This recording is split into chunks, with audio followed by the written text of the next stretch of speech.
Happy New Year, everybody. Happy new decade. Happy new you. So here we go. It's an amazing new time ahead of us. There's so much good energy going on right now. And as I think about this moment that I'm recording, I have to share with you all that this was not planned. Today it hit me about 3.5 hours ago as I was getting ready to record a guest for my show, that today is January 7th. And most of the world does not know a story from my past, but it was riveting today and totally monumental that I realized I have to share this aha moment that hit me in hopes that it will give you a new light, hope, and inspiration no matter what you're thinking and feeling right now.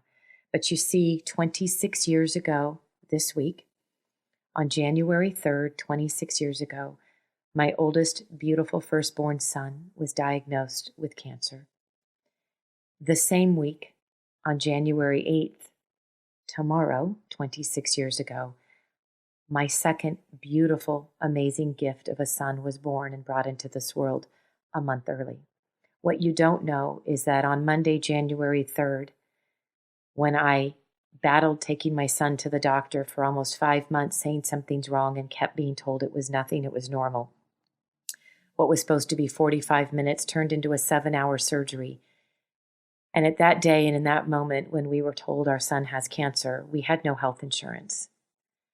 That began a collapse and a pool of tears of how are we going to handle this? And yes, it was probably going to happen. I was going to deliver my second child much sooner than planned. And fortunately, on Friday, January 7th of that week, today's January 7th, 26 years later, Children's Mercy Hospital, who I love and adore forever, let me bring home Jake for the weekend because I ended up, unbeknownst to me, going into labor this night, and my second child, Levi, was born. Beautiful child, a gift, such an easy birth, but we had no insurance, so I had done a cash deal with the doctor. And what most people don't know is that on that same day, dashing to the hospital in time to just deliver him, I jumped in the shower and looked at the doctor, and I said, I have to go. And he looked at me and said, you're not going anywhere. You're staying here with your babies. And I said, but you see, the sheriff is coming to take our home in 2 hours. So that night I had sat up all night packing boxes. And you know, on Monday morning, bright and early, I got in a car to take my newborn child and my 2-year-old, soon to be 2-year-old, back to Children's Mercy Hospital to get what was going to be, what the future was going to look like.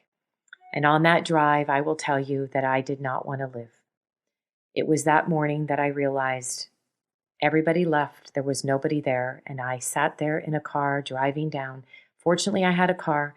It was an old Cutlass, you know, with the velvet interior. And I'm pushing those little buttons as I'm listening to this stupid person on the radio, or so I thought, because I was in tears thinking I could just drive the car off the road right now. We have nothing. I had found us a shack to live in because we were losing our home. Yes, I had a roof over my head, and I should have seen that as a miracle. And all I heard was this person. I don't know if it was a minister or who it was. And I kept trying to change the station, and all I heard was, are you grateful? You have eyes to see. Are you grateful? You have legs to walk.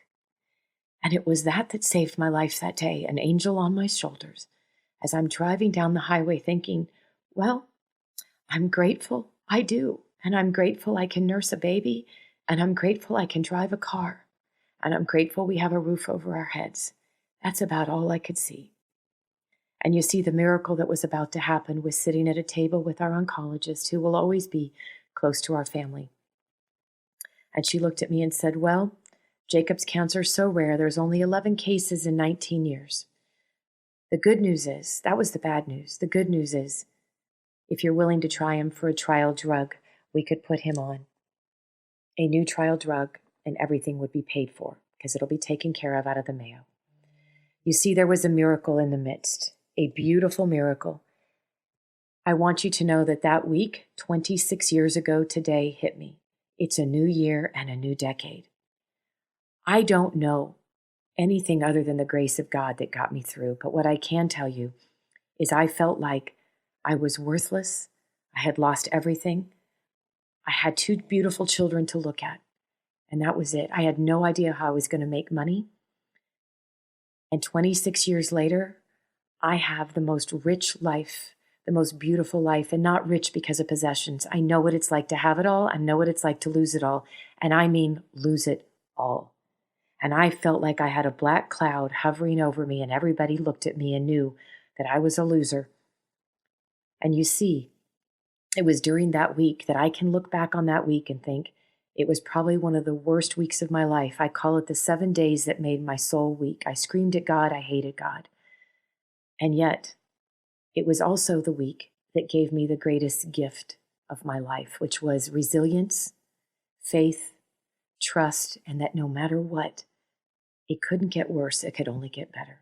And I began to pull up every day, pull up my big girl panties, and start every day thinking, what can I see that's a positive?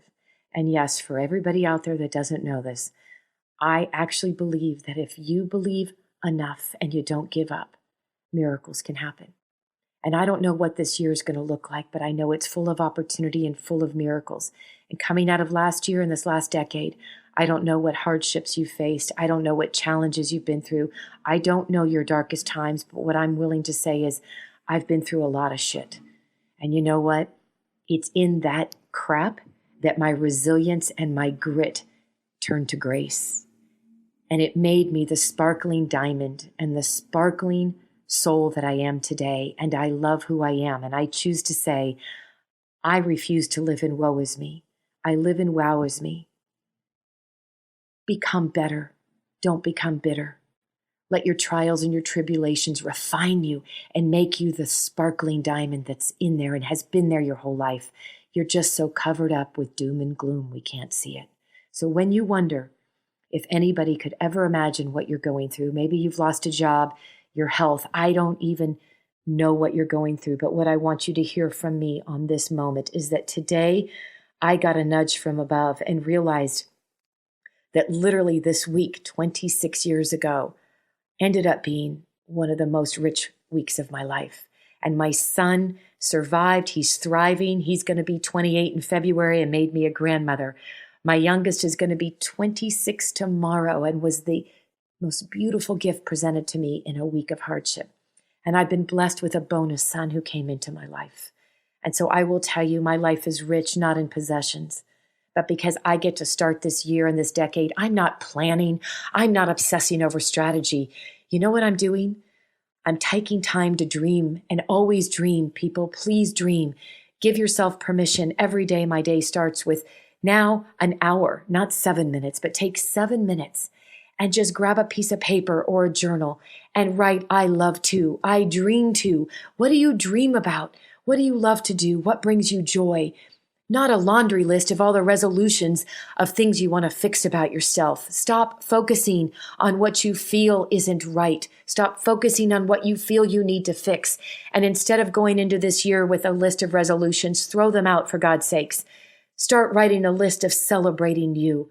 What makes you brilliant and makes you amazing? And not what the world thinks, but what do you think? What do you love and what do you dream to do? And here's one other thing. What are you going to add to your life to bring joy into your life? More joy this year and this decade. And what are you going to do to have ridiculous fun? Think about what brings you joy and happiness and go have some ridiculous fun. And I want you to know that had I given up that day on the highway and driven the car off the road, I would not be here 26 years later to say, I love my life, and it's not because of the stuff. It's because I get to use my soul to be a messenger in this world and to help you, because I believe that you have dreams, you have gifts, you have talents, you are brilliant, you are amazing, and I want you to believe in you again. And that's what I want for this year and for this decade, for everyone out there. I love you. I believe in you. I believe in life. And I believe in joy. So won't you take that challenge? Throw out things that are about fixing you and relish and envelop who you are and celebrate you. I thank you all. I love you, and I can't wait for the year ahead. We have so many great things. And oh, by the way, if you're anywhere near Las Vegas on February 8th, join me for one of the greatest gifts and honors I've ever been given, which is the Shiro Award. But more importantly, it's not about being a superhero. It's about knowing that we are coming together as people that have survived child trafficking, child abuse, domestic violence, and making a difference in this world, because it's not about surviving, it's thriving. And I want you to thrive this year. I want you to have an extraordinary you and an extraordinary year. I didn't mean that. That slipped. An extraordinary you and an extraordinary year, because I adore you, I love you, and I thank you for all of my friends, my family, my loved ones, my clients who I cherish. Have a blessed year.